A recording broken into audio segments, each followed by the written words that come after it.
नमस्कार दोस्तों, आप सभी का स्वागत है आपके अपने इस यूट्यूब चैनल गुड़िया एकेडमी पर। दोस्तों, आज हम जानेंगे इंडियन पॉलिटिकल के मोस्ट इम्पॉर्टेंट क्वेश्चनों के बारे में। दोस्तों, ये क्वेश्चन आपकी सभी प्रतियोगी परीक्षाओं में महत्वपूर्ण साबित होने वाले हैं। लगभग सभी परीक्षाओं में ये क्वेश्चन पूछे जाते हैं, चाहे किसी भी लेवल का कोई भी एग्ज़ाम हो। सभी एग्ज़ाम्स में पॉलिटिकल के जो क्वेश्चन हैं वे ज़्यादा पूछे जाते हैं। तो दोस्तों, लास्ट तक वीडियो में बने रहना है। अगर आपको ये वीडियो अच्छी लगे तो लाइक करना है, कमेंट करना है और ज़्यादा से ज़्यादा इस वीडियो को शेयर करना है। तो दोस्तों, आज के पॉलिटिकल जो क्वेश्चन हैं उनकी शुरुआत करते हैं मोटिवेशनल कोड के साथ। तो आज का मोटिवेशनल कोड है, वक्त से लड़कर जो नसीब बदल दे, वक्त से लड़कर जो नसीब बदल दे, इंसान वही जो अपनी तकदीर बदल दे। कल क्या होगा कभी मत सोचो, क्या पता कल वक्त खुद अपनी तस्वीर बदल ले। तो वक्त से लड़कर जो नसीब बदल दे, इंसान वही जो अपनी तकदीर बदल दे। कल क्या होगा कभी मत सोचो, क्या पता कल वक्त खुद अपनी तस्वीर बदल दे। तो चलिए शुरू करते हैं पॉलिटिकल के क्वेश्चन। फर्स्ट क्वेश्चन है आज का, अस्थायी संसद भारत में कब अस्तित्व में रही? अस्थायी संसद भारत में कब अस्तित्व में रही? तो दोस्तों, इसका राइट आंसर होगा डी, 17 अप्रैल 1952। अस्थायी संसद है ये 17 अप्रैल 1952 में अस्तित्व में रही। और दोस्तों, जो संसद की बात करें, भारतीय जो संसद है यह द्विसदनीय संसद है। भारतीय संसद है द्विसंसदीय सदन है। और दोस्तों, संसद है ये नई दिल्ली में स्थित है। भारतीय संसद है नई दिल्ली में स्थित है। और यह संसद लोक सभा एवं राज्यसभा, लोकसभा एवं राज्यसभा से मिलकर बनी है। संसद और संसद की स्थापना की बात करें तो 26 जनवरी 1950 को, 26 जनवरी 1950 को संसद की स्थापना हुई थी। भारतीय संसद की स्थापना 26 जनवरी 1950 की हुई थी। और संसद है वैसे राष्ट्रपति, लोकसभा एवं राज्यसभा से मिलकर बनी होती है। और नई दिल्ली में भारतीय संसद है ये स्थित है। और वर्तमान की बात करें, वर्तमान जो नेतृत्व करता है ये राष्ट्रपति द्रौपदी मुर्मू। संसद के अंदर जो कार्यभार संभालते हैं वर्तमान में राष्ट्रपति है द्रौपदी मुर्मू, उपराष्ट्रपति वेंकैया नायडू, राज्यपाल या उपसभापति हरिवंश नारायण सिंह हैं। राज्यसभा सदन के नेता है पीयूष गोयल। विपक्षी नेता है मल्लिकार्जुन खड़गे। लोकसभा अध्यक्ष ओम बिरला। और लोकसभा सदन के जो नेता है वो है नरेंद्र मोदी। और राज्यसभा के नेता है पीयूष गोयल। और दोस्तों, राज्यसभा की बात करें तो वर्तमान में संसद के अंतर्गत राज्यसभा में 245 सीटें हैं और लोकसभा में 543 सीटें हैं। नेक्स्ट क्वेश्चन पे चलते हैं। भारत में कार्यपालिका का अध्ययन कौन होता है? भारत में कार्यपालिका का जो अध्यक्ष है कौन होता है?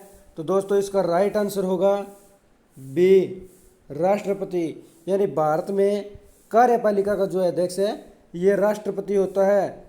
और वैसे कार्यपालिका के 3 अंग होते हैं, राष्ट्रपति, उपराष्ट्रपति और मंत्रिमंडल। राष्ट्रपति, उपराष्ट्रपति और मंत्रिमंडल।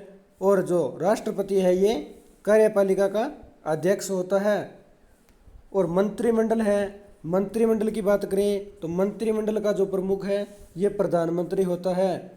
कार्यपालिका का राष्ट्रपति और मंत्रिमंडल का प्रधानमंत्री ये प्रमुख होते हैं। नेक्स्ट क्वेश्चन पे चलते हैं।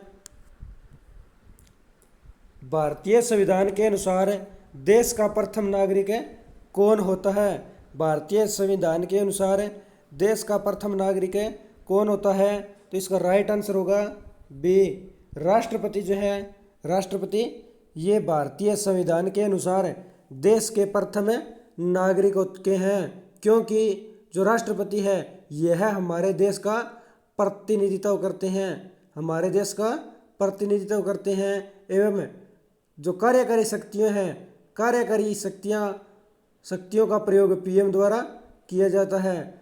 राष्ट्रपति है ये भारतीय संविधान के अनुसार देश के प्रथम नागरिक होते हैं, क्योंकि यह हमारे देश का प्रतिनिधित्व करते हैं। और लेकिन जो कार्यकारी शक्तियां हैं, कार्यकारी शक्तियों का प्रयोग है ये प्रधानमंत्री के द्वारा किया जाता है। नेक्स्ट क्वेश्चन पे चलते हैं। भारतीय सेनाओं का सर्वोच्च सेनापति होता है। भारतीय सेनाओं का सर्वोच्च सेनापति होता है, तो राइट आंसर है इसका ए, राष्ट्रपति। राष्ट्रपति है ये भारतीय सेनाओं का सर्वोच्च सेनापति होता है। और बात करें सर्वोच्च सेनाओं के बारे में, तो दोस्तों राष्ट्रपति के आदेश से कैबिनेट की सुरक्षा कमेटी रक्षा मंत्री के माध्यम से तीनों सेनाओं को देती है। यानी राष्ट्रपति के आदेश से ही जो कैबिनेट है, कैबिनेट की सुरक्षा है ये कमेटी रक्षा मंत्री के माध्यम से तीनों सेनाओं को देती है। और तीनों सेना दोस्तों थल सेना, जल सेना व वायु सेना, इन सेनाओं का सर्वोच्च सेनापति राष्ट्रपति होता है। और दोस्तों जो सेना अध्यक्ष है, सेना अध्यक्ष की बात करें वर्तमान में, तो जनरल विपिन रावत है, ये देश के पहले चीफ ऑफ डिफेंस स्टाफ होंगे। सेना अध्यक्ष, तीनों सेनाओं के सेना अध्यक्ष जनरल विपिन रावत देश के पहले चीफ ऑफ डिफेंस स्टाफ होंगे। नेक्स्ट क्वेश्चन पे चलते हैं। राष्ट्रपति पद्धति में समस्त कार्यपालिका की शक्तियां किस में निहित होती है? राष्ट्रपति पद्धति में समस्त कार्यपालिका की जो शक्तियां हैं ये किस में निहित होती है? तो दोस्तों इसका राइट आंसर होगा डी, राष्ट्रपति। राष्ट्रपति यानी राष्ट्रपति पद में जो समस्त कार्यपालिका शक्तियां हैं ये राष्ट्रपति में निहित होती हैं। तो दोस्तों संविधान के अनुच्छेद 58, अनुच्छेद 58 के अनुसार, अनुच्छेद 58 में भारत की योग्यताएं दी गई है। संविधान के अनुच्छेद 58 में भारत की जो है योग्यताएं दी गई है कि भारत का एक नागरिक होगा। राष्ट्रपति के बारे में, यानी भारत का एक नागरिक होगा, 35 वर्ष की आयु पूरी कर चुका हो।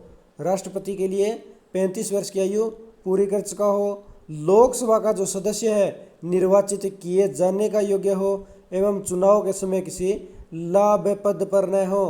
तो ये है, ये राष्ट्रपति के बारे में दिया गया है अनुच्छेद 58 में। नेक्स्ट क्वेश्चन पे चलते हैं। राष्ट्रपति का निर्वाचन किस प्रकार होता है? राष्ट्रपति का जो निर्वाचन है किस प्रकार होता है? तो इसका राइट आंसर होगा बी, अप्रत्यक्ष रूप से। राष्ट्रपति का जो निर्वाचन है ये अप्रत्यक्ष रूप से होता है। और दोस्तों राष्ट्रपति का चुनाव है ये अनुच्छेद 55 के अनुसार, अनुच्छेद 55 के अनुसार अनुपातिक प्रतिनिधित्व। राष्ट्रपति का चुनाव अनुच्छेद 55 के अनुसार अनुपातिक प्रतिनिधित्व प्रणाली के एकल संक्रमणीय मत पद्धति के द्वारा होता है। एकल संक्रमणीय मत पद्धति के द्वारा होता है। और दोस्तों जो अनुच्छेद 60 है, अनुच्छेद 60 है, अनुच्छेद 60 के अंदर राष्ट्रपति को शपथ है ये सुप्रीम कोर्ट के चीफ जस्टिस दिलाते हैं। तो अनुच्छेद 55 में राष्ट्रपति का चुनाव दिया गया है और ये चुनाव अप्रत्यक्ष रूप से यानी अनुपातिक प्रतिनिधित्व प्रणाली के द्वारा एकल संक्रमणीय मत पद्धति से होता है। और अनुच्छेद 60 के अंदर राष्ट्रपति को शपथ दिलाई जाती है और ये शपथ सुप्रीम कोर्ट के चीफ जस्टिस है ये दिलाते हैं। और दोस्तों राष्ट्रपति की बात करें तो राष्ट्रपति की कोई उम्र नहीं होती, क्योंकि राष्ट्रपति जब चाहे जितना चाहे राष्ट्रपति पद पर जो है रह सकता है। वैसे उसकी 5 वर्ष उम्र होती है राष्ट्रपति पद की, लेकिन अपनी मृत्यु तक वो राष्ट्रपति पद पर रह सकता है, उसकी एज लिमिट नहीं होती। नेक्स्ट क्वेश्चन पे चलते हैं। राष्ट्रपति पद के चुनाव से संबंधी विवाद को किससे निर्देशित किया जाता है? राष्ट्रपति पद से चुनाव के संबंधी विवाद को किससे निर्देशित किया जाता है? तो दोस्तों इसका राइट आंसर होगा डी, उच्चतम न्यायालय। यानी जो राष्ट्रपति है, राष्ट्रपति पद के चुनाव संबंधी विवाद को उच्चतम न्यायालय में पेश किया जाता है। तो दोस्तों उच्चतम न्यायालय की जो स्थापना है, उच्चतम न्यायालय की जो स्थापना है ये 28 जनवरी 1950 ईस्वी में हुई थी। उच्चतम न्यायालय की स्थापना 28 जनवरी 1950 ईस्वी में हुई थी। और जो उच्चतम न्यायालय है, उच्चतम न्यायालय नई दिल्ली में स्थित है। भारत का उच्चतम न्यायालय नई दिल्ली में स्थित है। और न्यायाधीश जो कार्यकाल है ये 65 वर्ष तक होता है। यानी 65 वर्ष के बाद जो न्यायाधीश होता है वे क्या है, 65 वर्ष के बाद रिटायर हो जाते हैं। लेकिन राष्ट्रपति की कोई उम्र नहीं होती। नेक्स्ट क्वेश्चन पे चलते हैं। राष्ट्रपति के त्यागपत्र की सूचना उपराष्ट्रपति किसको देता है? तो राष्ट्रपति के त्यागपत्र की जो सूचना है उपराष्ट्रपति किसको देता है? तो दोस्तों इसका जो राइट आंसर होगा सी, लोकसभा अध्यक्ष को। लोकसभा अध्यक्ष को जो राष्ट्रपति है, राष्ट्रपति के त्यागपत्र की सूचना उपराष्ट्रपति है ये लोकसभा अध्यक्ष को देता है। यानी अनुच्छेद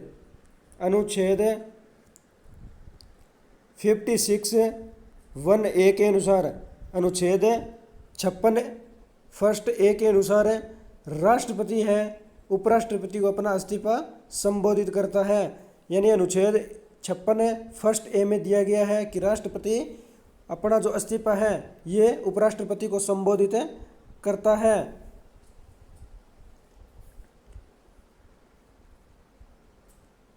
नेक्स्ट क्वेश्चन पे चलते हैं।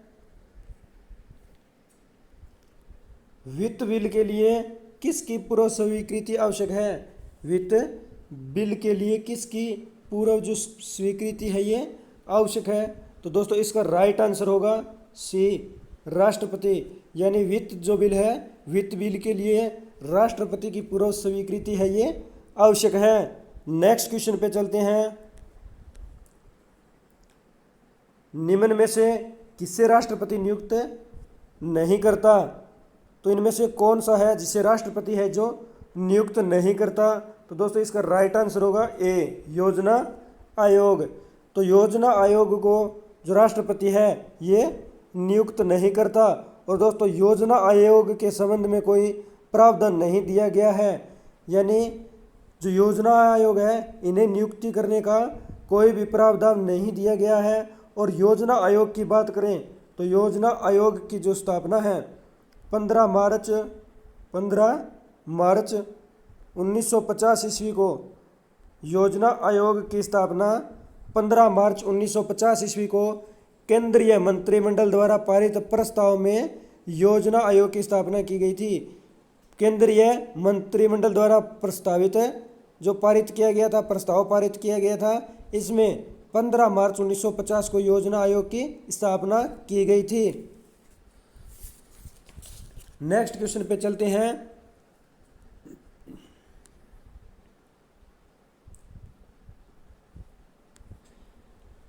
निम्न में से भारत का राष्ट्रपति किसकी नियुक्ति नहीं करता? निम्न में से जो भारत का राष्ट्रपति है ये किसकी नियुक्ति नहीं करता? तो दोस्तों इसका राइट आंसर होगा बी, उपराष्ट्रपति। जो भारत का राष्ट्रपति है ये उपराष्ट्रपति की नियुक्ति नहीं करता। तो दोस्तों जो उपराष्ट्रपति है इनकी नियुक्ति संसद के दोनों सदनों के सदस्य मिलकर, संसद के दोनों सदनों के सदस्य मिलकर बनने वाले निर्वाचन क्रम है इनके सदस्यों द्वारा की जाती है। यानी उपराष्ट्रपति की जो नियुक्ति है ये संसद के दोनों सदनों के सदस्यों के द्वारा की जाती है। नेक्स्ट क्वेश्चन पे चलते हैं। राष्ट्रपति का रिक्त स्थान भर लिया जाना चाहिए। यानी राष्ट्रपति है अपने पद पर नहीं हो तो उनके पद को कितने दिनों में भर लेना चाहिए? तो दोस्तों इसका राइट आंसर होगा बी, 6 माह। यानी राष्ट्रपति का जो रिक्त स्थान है ये 6 माह के अंदर भरना जरूरी होता है। और दोस्तों राष्ट्रपति की जो बात करें तो राष्ट्रपति की जो अनुपस्थिति है, राष्ट्रपति की अनुपस्थिति में उनका जो कार्यवाहक है ये उपराष्ट्रपति होता है, उपराष्ट्रपति होता है। और दोस्तों राष्ट्रपति का कार्यकाल 5 वर्ष का होता है। नेक्स्ट क्वेश्चन पे चलते हैं। राष्ट्रपति को लोकसभा में किन 2 सदनों को मनोनीत करने का अधिकार है? राष्ट्रपति को लोकसभा में किन 2 सदनों को मनोनीत करने का अधिकार है? तो दोस्तों इसका राइट आंसर होगा ए, एंग्लो इंडियन। यानी एंग्लो इंडियन राष्ट्रपति को लोकसभा के अंदर मनोनीत करने का अधिकार है। और दोस्तों बात करें तो संसद की अधिकतम संख्या है, संसद की अधिकतम सदस्य संख्या है ये 552 होती है।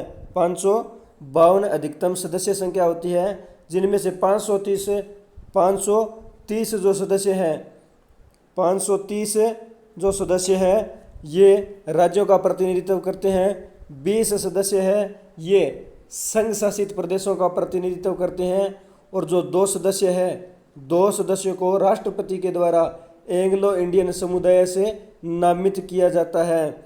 यानी संसद में टोटल 552 सदस्य होते हैं। संसद में कुल 552 सदस्य होते हैं, जिनमें से 530 सदस्य राज्यों का प्रतिनिधित्व करते हैं। 20 सदस्य हैं ये संघ शासित जो प्रदेश है, संघ शासित प्रदेशों का प्रतिनिधित्व करेंगे। एवं 2 सदस्य हैं, उन 2 सदस्यों का राष्ट्रपति के द्वारा एंग्लो इंडियन समुदाय से नामित किया जाएगा। नेक्स्ट क्वेश्चन पे चलते हैं। अध्यादेश जारी करने का अधिकार राष्ट्रपति का कौन सा अधिकार है? अध्यादेश जारी करने का अधिकार राष्ट्रपति का कौन सा अधिकार है? तो दोस्तों इसका राइट आंसर होगा सी, अध्यादेश जारी करने का जो अधिकार है ये राष्ट्रपति का एक विधायी अधिकार है, विधायी अधिकार है। और दोस्तों बात करें विधायी अधिकार तो संविधान के अनुच्छेद 123 यानी अनुच्छेद 123 के अनुसार, अनुच्छेद 123 के अनुसार राष्ट्रपति के पास संसद के सत्र में न होने की स्थिति में अध्यादेश जारी करने की शक्ति प्राप्त है। संविधान के अनुच्छेद 123 के तहत राष्ट्रपति के पास संसद के स्तर में न होने की स्थिति में अध्यादेश जारी करने की जो है शक्ति प्राप्त है। यानी अध्यादेश जारी है ये प्रधानमंत्री एवं मंत्री परिषद है, इनकी सलाह पर राष्ट्रपति जारी कर सकते हैं। नेक्स्ट क्वेश्चन पे चलते हैं। राष्ट्रपति के चुनाव में विवाद होने पर किसकी सलाह ली जाती है? राष्ट्रपति के चुनाव में विवाद होने पर किसकी सलाह ली जाती है? तो दोस्तों इसका राइट आंसर होगा बी, सर्वोच्च न्यायालय। यानी राष्ट्रपति के चुनाव में विवाद होने पर सर्वोच्च न्यायालय की सलाह ली जाती है। नेक्स्ट क्वेश्चन पे चलते हैं। लाभ के पद का निर्णय कौन करेगा? लाभ के पद का निर्णय है ये कौन करेगा? तो दोस्तों इसका राइट आंसर होगा बी, राष्ट्रपति एवं राज्यपाल। राष्ट्रपति एवं जो राज्यपाल है ये लाभ के पद पर निर्णय करेंगे। क्योंकि केंद्र में बात करें केंद्र की तो केंद्र के अंदर सेंटर की सरकार के अंदर अनुच्छेद 103 फर्स्ट एवं सेकंड, 103 1 व 2 अनुच्छेद 103 के अंतर्गत फर्स्ट व सेकंड में जो निर्वाचन आयोग की सलाह पर राष्ट्रपति करेगा। यानी लाभ के पद पर निर्णय की बात करें तो केंद्र के अंदर अनुच्छेद 103 फर्स्ट एवं सेकंड के अनुसार निर्वाचन आयोग की सलाह पर राष्ट्रपति करेगा। एवं राज्यों के अंदर राज्यों की बात करें तो राज्यों में अनुच्छेद 192 फर्स्ट एवं सेकंड, 192 फर्स्ट एवं सेकंड के अनुसार राज्य निर्वाचन आयोग की सलाह पर राज्यपाल करेगा। केंद्र में राष्ट्रपति अनुच्छेद 103 फर्स्ट व सेकंड के अनुसार निर्वाचन आयोग की सलाह पे करते हैं एवं राज्यों के अंदर 192 फर्स्ट सेकंड के अनुसार राज्य निर्वाचन आयोग की सलाह पर राज्यपाल जो लाभ के पद पर निर्णय करते हैं। नेक्स्ट क्वेश्चन पे चलते हैं। भारत सरकार का संवैधानिक अध्यक्ष कौन होता है? भारत सरकार का संवैधानिक अध्यक्ष कौन होता है? तो इसका राइट आंसर होगा ए, जो राष्ट्रपति है ये भारत सरकार का संवैधानिक अध्यक्ष होता है। और दोस्तों जो भारत सरकार है जो आधिकारिक तौर पर संघीय सरकार व आमतौर से केंद्रीय सरकार के नाम से जानी जाती है, यानी इनको संघीय सरकार एवं आमतौर पर केंद्रीय सरकार के नाम से जाना जाता है। एवं 28 राज्यों जो भारत सरकार है ये 28 राज्यों वर्तमान में और 8 केंद्र शासित प्रदेशों, यानी 28 राज्यों एवं 8 केंद्र शासित प्रदेशों से संघीय इकाई को भारतीय गणराज्य कहते हैं। यानी भारत सरकार है ये संघीय सरकार व आमतौर से केंद्रीय सरकार के नाम से इसे जाना जाता है। और जो भारतीय सरकार है ये 28 राज्य एवं 8 केंद्र शासित प्रदेशों से मिलकर बनी होती है, यानी 8 केंद्र शासित प्रदेश व 28 राज्यों के संघीय इकाई को भारतीय गणराज्य कहते हैं। नेक्स्ट क्वेश्चन पे चलते हैं। भारत में राष्ट्रपति राज्यसभा के कितने सदस्यों को मनोनीत कर सकता है? भारत में जो राष्ट्रपति हैं ये राज्यसभा के कितने सदस्यों को मनोनीत कर सकते हैं? तो इसका राइट आंसर होगा डी, जो भारत का राष्ट्रपति है ये राज्यसभा में 12 सदस्यों को मनोनीत कर सकता है। और दोस्तों बात करें राज्यसभा की तो वर्तमान में राज्यसभा में 245 सदस्य है। वर्तमान में जो राज्यसभा है राज्यसभा में 245 सदस्य हैं, यानी 233 सदस्यों को विधानसभाओं द्वारा चुना जाता है। 233 सदस्यों को विधानसभाओं द्वारा चुना जाता है। और जो बच गए 12 जो सदस्य हैं, यानी उन 12 सदस्यों को राष्ट्रपति द्वारा कला के क्षेत्र में साहित्य, ज्ञान और सेवाओं में उनके योगदान के लिए नामित करता है। 12 सदस्यों को राष्ट्रपति द्वारा कला, साहित्य, ज्ञान और सेवाओं में उनके योगदान के लिए जो राष्ट्रपति है ये नामित करते हैं। नेक्स्ट क्वेश्चन पे चलते हैं। भारत के पहले राष्ट्रपति के रूप में डॉक्टर राजेंद्र प्रसाद का चुनाव किया गया था, यानी जो भारत के पहले राष्ट्रपति है डॉक्टर राजेंद्र प्रसाद, इनका चुनाव किया गया था। तो दोस्तों इसका राइट आंसर होगा डी, संविधान सभा द्वारा, यानी संविधान सभा के द्वारा जो भारत के पहले राष्ट्रपति डॉक्टर राजेंद्र प्रसाद थे उनका चुनाव किया गया था।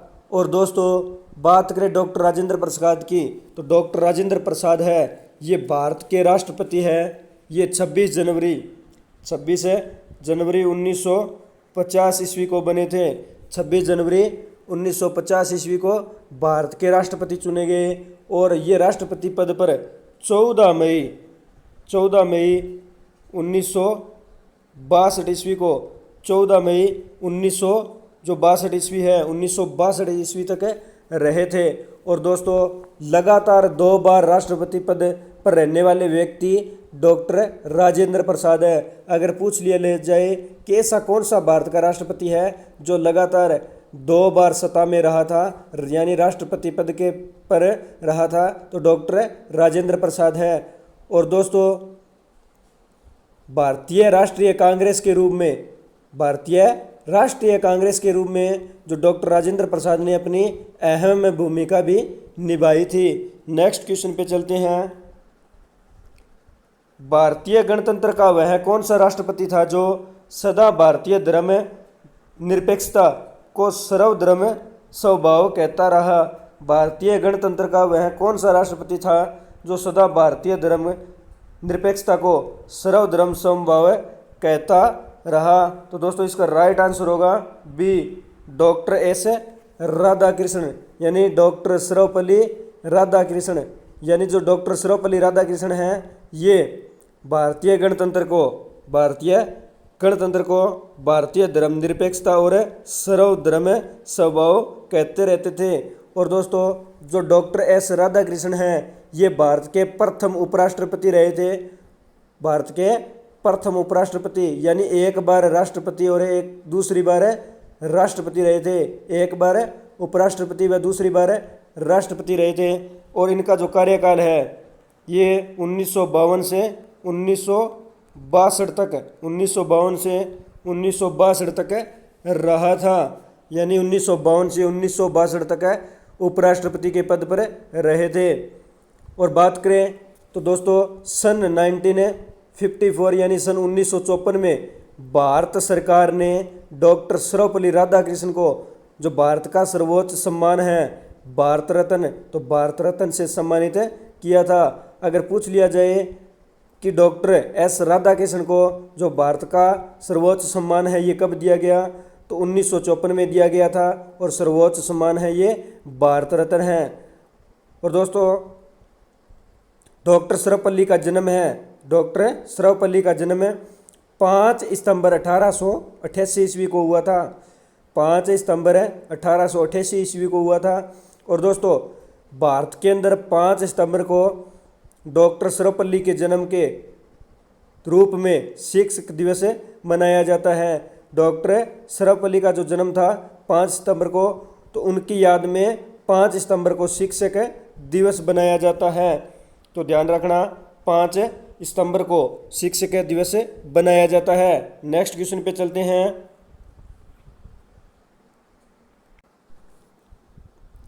संसद में शामिल नहीं है। संसद में शामिल नहीं है तो दोस्तों इसका राइट आंसर होगा डी, मुख्य निर्वाचन आयुक्त। मुख्य निर्वाचन आयुक्त है ये, संसद में शामिल नहीं है। नेक्स्ट क्वेश्चन पे चलते हैं। युद्ध की घोषणा या शांति का फैसला करने में कानूनी रूप से सक्षम है। युद्ध की शांति या घोषणा की फैसला करने के लिए कानूनी रूप से सक्षम है। तो दोस्तों इसका राइट आंसर होगा बी, राष्ट्रपति। तो राष्ट्रपति अनुच्छेद 53 के अनुसार, अनुच्छेद 53 के अंतर्गत युद्ध की घोषणा व शांति का फैसला करने के लिए कानूनी रूप से सक्षम है। नेक्स्ट क्वेश्चन पे चलते हैं। भारत के राष्ट्रपति के पास कौन सी वीटो शक्ति होती है? भारत के राष्ट्रपति के पास कौन सी वीटो शक्ति होती है? तो दोस्तों भारत के जो राष्ट्रपति है उनके पास निलंबित निषेध, पूर्ण निषेध एवं पॉकेट, इन तीनों प्रकार की जो वीटो शक्ति है, यानी इसका राइट आंसर होगा डी, ये सभी, यानी ये जो तीनों शक्तियां हैं ये भारत के राष्ट्रपति के पास होती है। निलंबित निषेध, पूर्ण निषेध एवं पॉकेट, ये तीनों शक्तियां भारत के राष्ट्रपति के साथ होती है। और दोस्तों वीटो शक्तियों का उपयोग है, वीटो शक्तियों का उपयोग करना उसकी वैधानिक शक्ति है, यानी राष्ट्रपति के अंतर्गत उनकी वीटो शक्ति का उपयोग करना उनकी वैधानिक शक्ति है।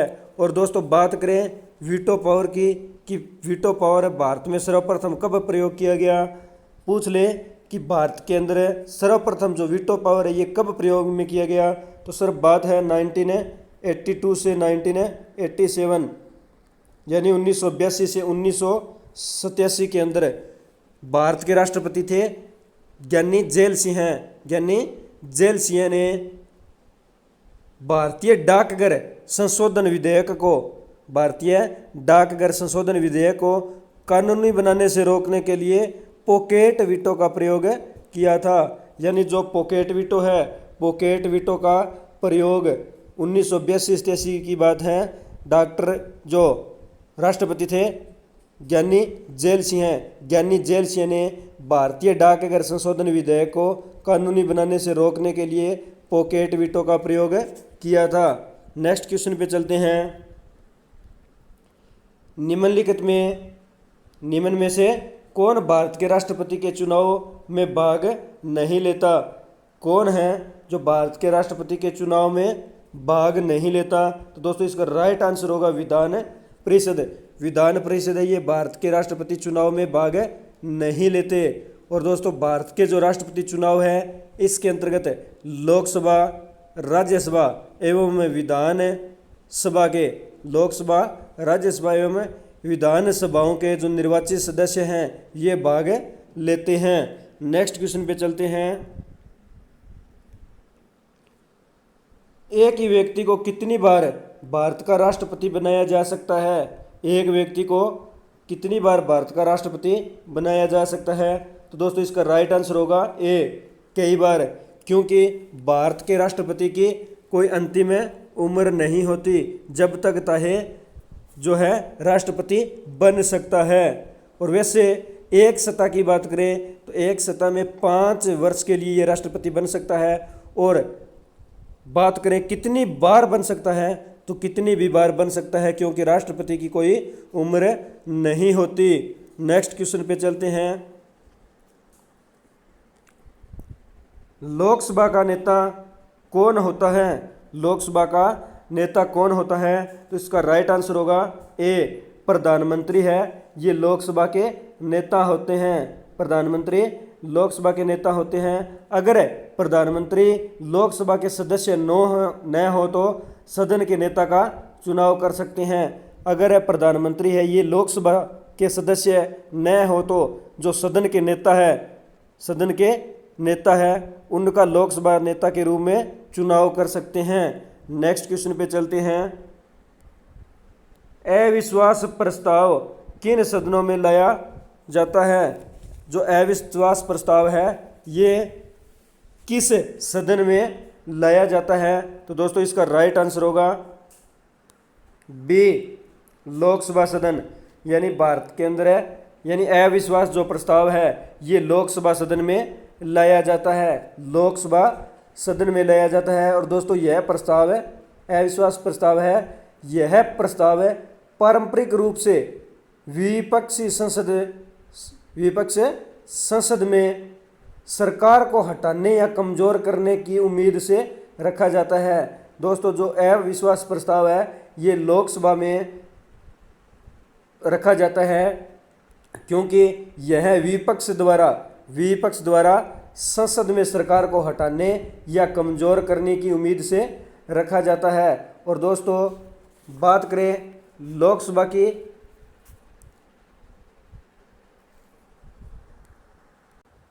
नेक्स्ट क्वेश्चन पे चलते हैं। लोकसभा की बैठक किस प्रकार समाप्त की जाती है? लोकसभा की बैठक किस प्रकार समाप्त की जाती है?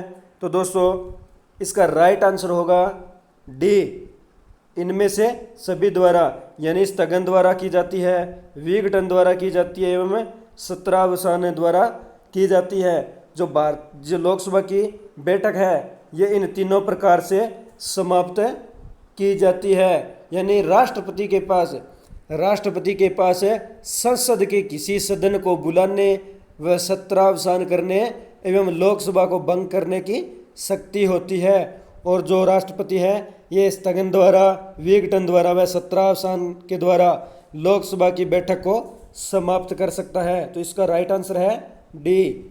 नेक्स्ट क्वेश्चन पे चलते हैं। लोकसभा सदस्य अपना त्याग पत्र किसको देते हैं? जो लोकसभा सदस्य है ये अपना त्याग पत्र किसको देते हैं? तो इसका राइट आंसर होगा सी, लोकसभा अध्यक्ष को। जो लोकसभा सदस्य हैं ये अपना त्याग पत्र लोकसभा अध्यक्ष यानी स्पीकर को देते हैं, लोकसभा अध्यक्ष को देते हैं। और दोस्तों लोकसभा सदस्य है ये अपने अपने निर्वाचन क्षेत्रों का प्रतिनिधित्व करने के लिए, लोकसभा सदस्य अपने अपने निर्वाचन क्षेत्रों का प्रतिनिधित्व करने के लिए एक वयस्क सार्वभौमिक मताधिकार और एक फर्स्ट पास्ट द पोस्ट प्रणाली का द्वारा चुने जाते हैं। लोकसभा सदस्य अपने अपने निर्वाचन क्षेत्रों का प्रतिनिधित्व करने के लिए वयस्क सार्वभौमिक मताधिकार और एक फर्स्ट पास्ट द पोस्ट प्रणाली द्वारा चुने जाते हैं। नेक्स्ट क्वेश्चन चलते हैं। लोकसभा सदस्यों के निर्योग्यता से संबंधित प्रश्नों पर निर्णय कौन करता है? लोकसभा सदस्यों के निर्योग्यता से संबंधित प्रश्नों पर निर्णय है, ये कौन करता है? तो दोस्तों इसका राइट आंसर होगा ए, लोकसभा अध्यक्ष। लोकसभा अध्यक्ष है, ये लोकसभा सदस्यों के निर्योग्यता से संबंधित प्रश्नों का निर्णय करता है। और दोस्तों बात करें वर्तमान की, तो वर्तमान के अंदर भारत में है ये 17वीं लोकसभा चल रही है। वर्तमान में 17वीं लोकसभा चल रही है एवं इसके अध्यक्ष ओम बिरला है। 17वीं लोकसभा के अध्यक्ष ओम बिरला है। तो दोस्तों आज हमने भारतीय राजनीति के कुछ महत्वपूर्ण प्रश्नों के बारे में जाना।